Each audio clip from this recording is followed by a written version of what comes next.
An improvised explosive device detonates. But let's turn back the clock. To reach this point has required an entire network of financiers, bomb makers, recruiters and emplacers. If this network can be disrupted, then the threat can be reduced. One of the ways the network can be attacked is to gather evidence and intelligence at the scene of an IED. That's why a new NATO course has been set up in Hungary to train weapons intelligence teams. Well, I suppose you could break it down into two different parts.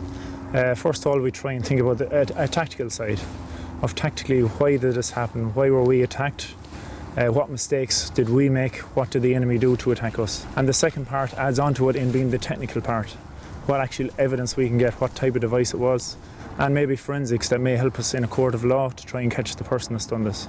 Once the scene has been made safe, a weapons intelligence or WIT team can start to investigate. IEDs have caused nearly 70% of the casualties to ISAF forces in Afghanistan, which is why NATO has made counter-IED work a priority. The Secretary-General of NATO directed that he wanted a counter-IED action plan put together, which came to Allied Command Transformation to develop that plan in conjunction and coordination with all of the NATO commands. We came together and produced that action plan, and one of the parts of the action plan under education and training is what you're seeing here today with the Weapons Intelligence Training course.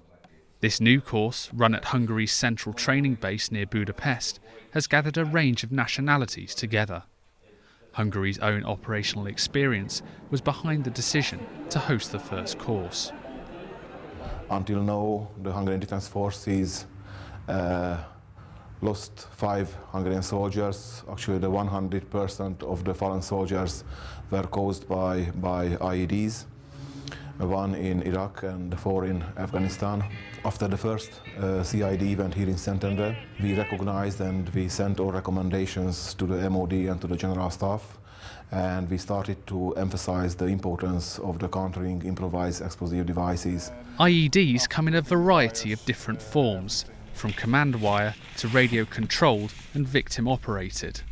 The parts that go into the construction of the device and the way it's been assembled all can prove vital in efforts to trace the people responsible. The students on the course are run through a series of realistic scenarios, which allow them to analyse a scene, drawing conclusions on the nature of the device, collecting evidence and taking photos.